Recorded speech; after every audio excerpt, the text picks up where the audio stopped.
Hello, English learners, and welcome. I'm your host, Paul. How are you doing today? I'm doing well, thank you. Excited to chat about English learning today. You know that moment when you're speaking English, and it feels like your brain's running this whole separate program in the background, meticulously translating every single phrase from your native language before you even say it.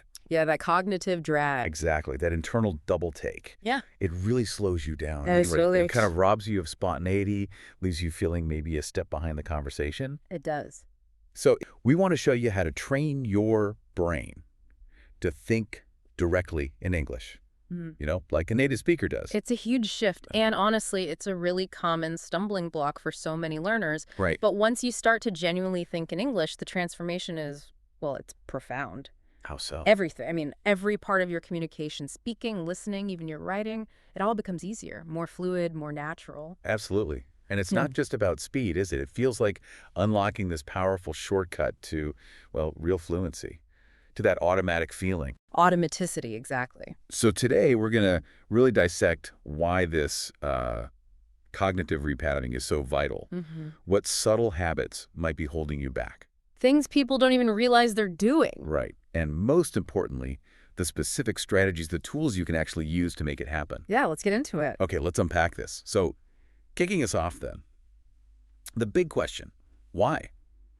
Why is thinking directly in English so fundamentally crucial? I mean, beyond just sounding a bit quicker.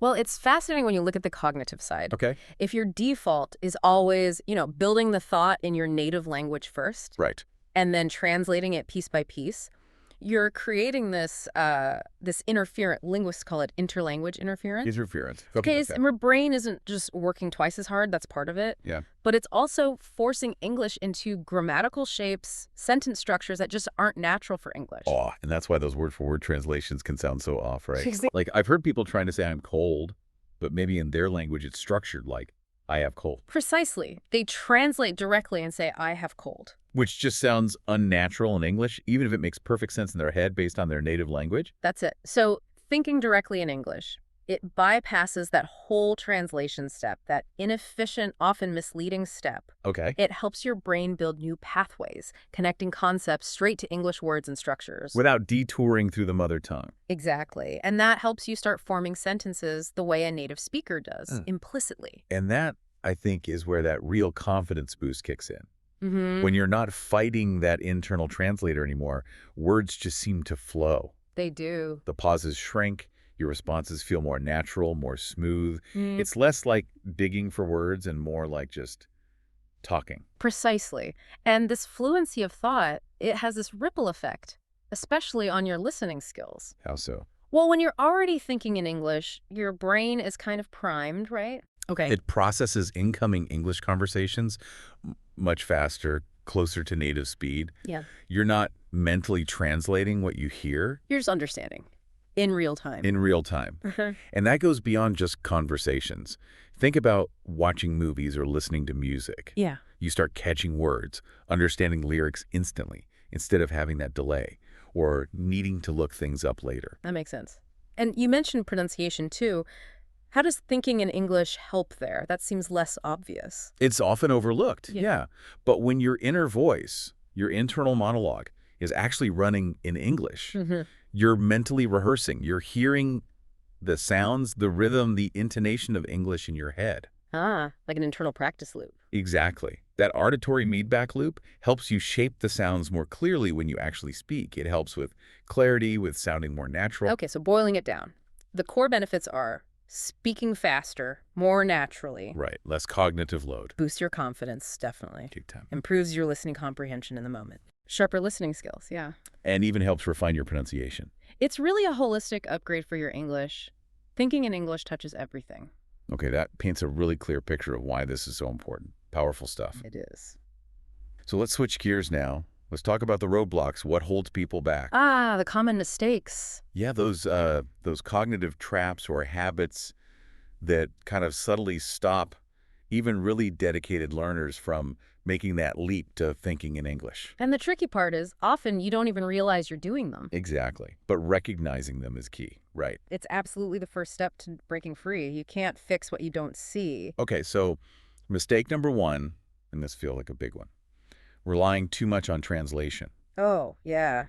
It's pervasive. It's like riding a bike with training wheels forever, isn't it? That's a great analogy. Yeah. Your brain gets comfortable with that crutch, that native language step, It creates a dependency. and that stops it from building those direct English connections. You have to consciously try to take the training wheels off. You do. You have to trust your brain to start making those connections directly in English. Okay, connected to that, mistake number two, focusing way too much on grammar while you're thinking.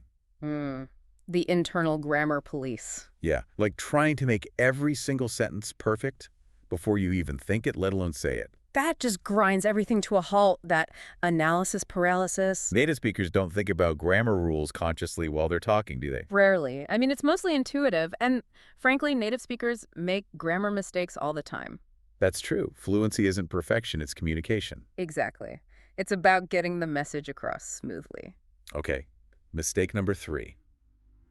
This one feels more psychological. The fear of making mistakes. Oh, definitely. This is huge. And it's not just about speaking aloud, right? It can stop you from even trying to think in English internally. Absolutely.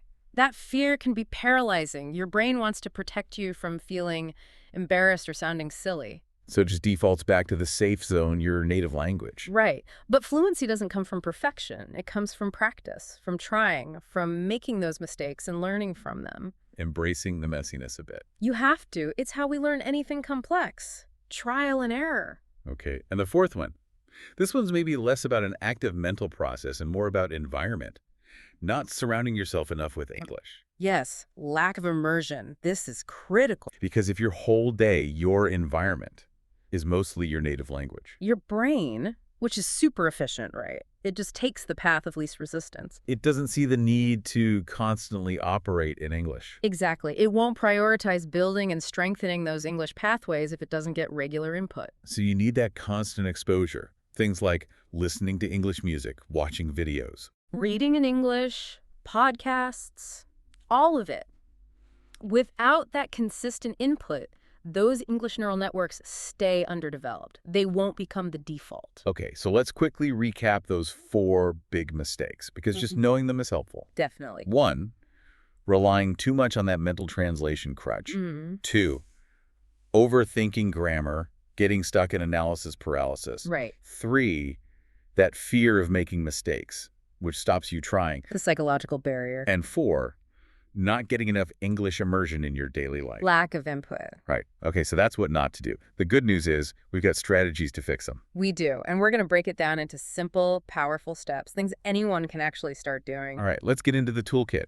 These are the strategies to actively train your brain. Yeah, practical things you can start applying today. Okay, step 1.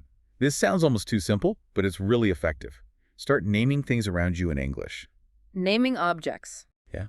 Look around your room, your office, wherever you are. Silently or even quietly aloud, just identify things. Bed, window, lamp, phone, desk. So it's about building those direct word-object links in English. Exactly. It bypasses translation. You see the object, you think the English word. Simple, but powerful. And can you take that further? Definitely. Right. Next level is to describe simple actions related to those objects. Okay. So instead of just thinking coffee, think, I'm drinking coffee, or I see the coffee cup. So connecting nouns with simple verbs and actions. Right. I am typing on my keyboard. The sun is shining through the window. It activates more English structures, connects language to your immediate experience. Makes sense. Embedding it deeper. Okay, step 2 builds on that. Talk to yourself in English. Okay, this might feel a bit weird for some people at first. It might, but it's incredibly powerful because there's zero pressure. No one's listening. Right, a safe space. So as you're doing everyday things, cooking, getting dressed, walking outside, just narrate your actions or thoughts in simple English. Like what? Give us an example. Okay, I'm putting on my shoes now. It's a sunny day today. What should I make for lunch? Simple stuff.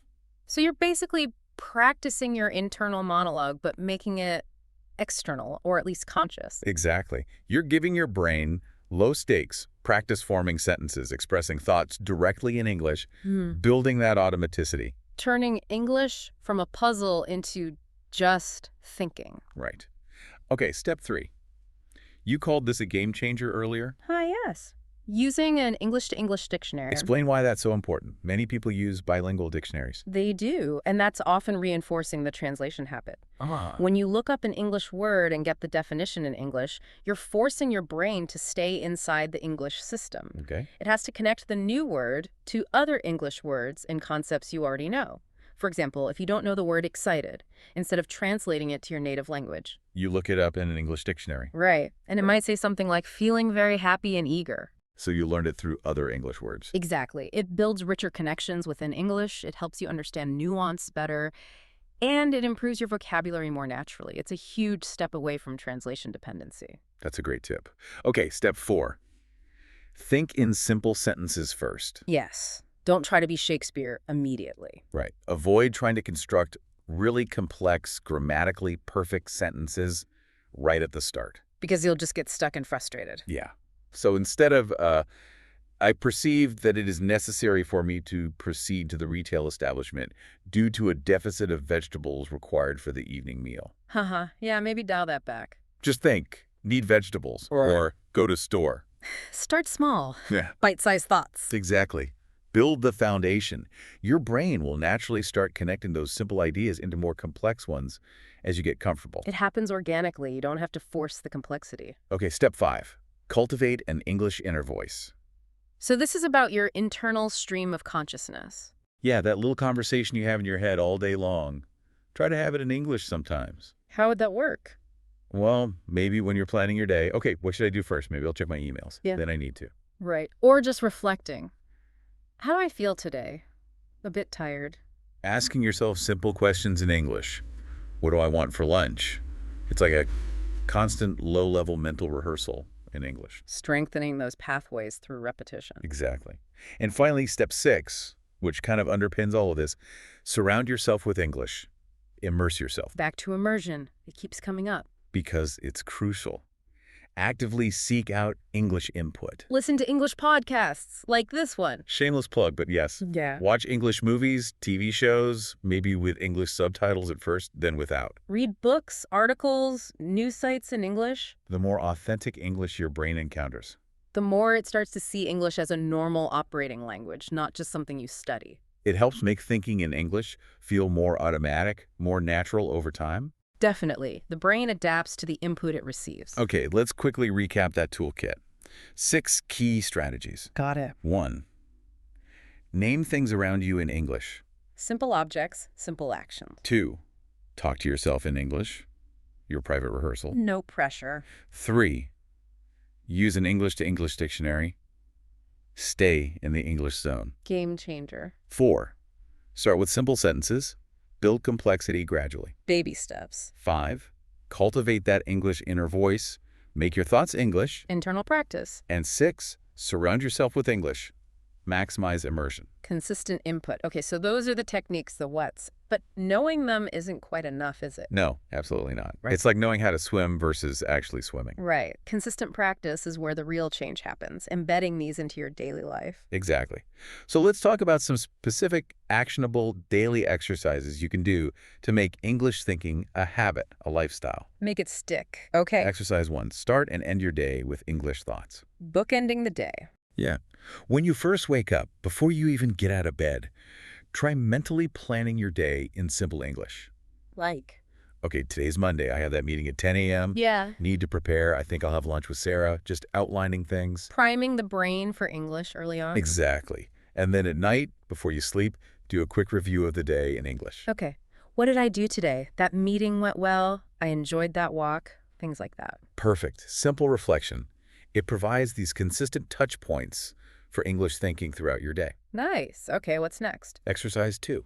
Set a no translation rule for yourself for, say, 30 minutes a day. A dedicated block of time. Yeah. Pick a time, maybe during your commute or while you're cooking dinner, and consciously decide, for these 30 minutes, I will only think in English. Even if it's hard. Especially if it's hard at first. Yeah. It's like a focused workout for your brain, pushing it to find ways to express thoughts without resorting to translation. Forcing the issue a bit, in a good way. Right. Exercise 3. Talk to yourself in English out loud for a few minutes every day. We mentioned talking to yourself, but this is specifically out loud. Yeah, taking that internal monologue Mm-hmm. and actually vocalizing it, even quietly. Why out loud? It just makes it feel a bit more real, Yeah. reinforces the connection between the English thought and the spoken word. Plus, you get to hear yourself using the language. Okay, so maybe while making tea. I'm making tea now. Ooh, this smells good. I think I'll drink it while I read my book. Exactly that. Making English a literal part of your daily routine and sounds. Got it. Exercise 4. Use English during simple, everyday activities. Integrate it. How's this different from talking to yourself? It's less about narrating and more about just having your thoughts be in English during those activities. So while you're cooking, maybe you're thinking about the recipe in English. While driving, maybe you're observing traffic or the weather in English. The weather is nice today. Sky is blue. I feel pretty relaxed. That kind of internal observation. Exactly. Making English thinking less of a separate task and more just how your brain works during normal life. Integrating it seamlessly. Makes sense. And exercise 5. Keep a simple English journal. Writing it down. Yeah, just a few sentences each day. Write down your thoughts, what happened, maybe some small goals. And the focus isn't grammar. No, definitely not perfection. The goal is just expressing yourself, getting thoughts out of your head and onto paper in English. It really helps solidify things. That kinesthetic connection, writing it out. Right. So those 5 daily habits. Bookend your day with English thoughts. Start and end. Set that daily 30-minute no translation challenge. Focused practice. Talk to yourself out loud in English briefly. Vocalizing it. Integrate English thoughts into simple activities. Making it normal. And keep a simple, low-pressure English journal. Writing practice. Consistent small steps. Exactly. Consistency is the name of the game here. Okay, so we have the reasons why, the mistakes to avoid, the strategies, and now the daily exercises. Sounds like a solid plan. It is. But let's be real. It's not always going to be smooth sailing, is it? No, definitely not. Challenges will come up. It's natural. Right. It's normal to struggle when you're building a new skill, especially a cognitive one like this. The key is knowing how to handle those hurdles, right? How to stay motivated and consistent instead of just giving up when it gets tough. Exactly. Okay. So let's tackle some common hurdles and how to overcome them. Okay, let's do it. What's a big one? Well, the most obvious one. Your brain just automatically thinks in your native language first. That old habit is strong. Yeah, that default setting, it's deeply ingrained. So what's the solution when that keeps happening? Patience, first and foremost. Be patient with yourself. Okay. And second, redirect gently. Don't beat yourself up. When you notice you've defaulted back, just consciously switch to a small English thought. Don't try to force a whole complex sentence immediately. Exactly. Start small. Just a word or a short phrase in English. Hey. Okay, car, blue car. Gradually expand from there. And keep using that English-to-English dictionary to strengthen the non-translation habit. Definitely reinforce staying within English. Okay, hurdle number 2. Feeling stuck because you just don't know the right word in English. That's super frustrating. Oh yeah, the vocabulary gap, it can totally derail your train of thought. You just freeze. So what do you do then? Give up on the thought. No, don't stop. This is where that skill of circumlocution comes in handy. Circum what now? Circumlocution. Basically talking around the word you don't know. Ah, describing it. Exactly. Use simpler English words you do know to describe the concept. So if you forget the word refrigerator, Yeah. you could think, that cold box where I keep the food in the kitchen. Ah, okay. So you keep the thought process going in English even without the perfect word. Precisely. It's actually a really important fluency skill in itself, not just a temporary fix. It keeps you thinking and communicating in English. That's a brilliant tip. Mm. Okay, final hurdle, and maybe the trickiest. Losing motivation because you feel like you're not making progress. The progress plateau. It's hard to stay motivated when you can't see the improvement. Because it's internal, right? It's hard to measure thinking more in English. Exactly. So the solution here is to make the progress visible. You need to track it somehow. How can you do that? Well, that journal we mentioned, keep it consistently. Look back after a few weeks or a month. You'll likely see a difference in how easily you're expressing thoughts. Okay. Or record yourself. Use your phone. Make short voice notes of yourself just thinking out loud for a minute or two. Like the talk to yourself out loud exercise. Yeah, but record it. Then listen back later. Compare recordings over time. You'll hear the progress. Or even just talking to yourself, narrating something simple in front of a mirror. Seeing yourself do it can be motivating. Any way you can create tangible evidence of your improvement will help fight that feeling of stagnation. That makes a lot of sense. Create your own feedback loop. Exactly. And remember, progress isn't always linear. Some days will feel harder than others. Like any skill. Just like any skill. Don't get discouraged by off days. Don't be afraid of mistakes. Keep practicing consistently. And eventually, English thinking starts to feel less like effort and more natural. That's the goal. It becomes your new default, at least in certain situations. It just takes time and persistence. So wrapping things up then, this deep dive, I hope, has shown you that thinking directly in English, Yeah. it isn't just some far-off dream. No, it's definitely achievable. It's a skill you can actively build step by step if you understand what's happening in your brain and apply the right techniques. And the keys really are consistency and patience. Applying these strategies regularly, even in small ways. Little and often adds up to a big change. Absolutely. Don't aim for overnight perfection. Aim for steady progress. So here's a final thought to leave you with, something to mull over. Okay. What's the very first intentional English thought you'll have today? Or maybe, what's the first thing you'll consciously name in English when you look around you right now? That first conscious step. Exactly. Because that journey to true natural fluency, it really does begin with that single conscious thought in English.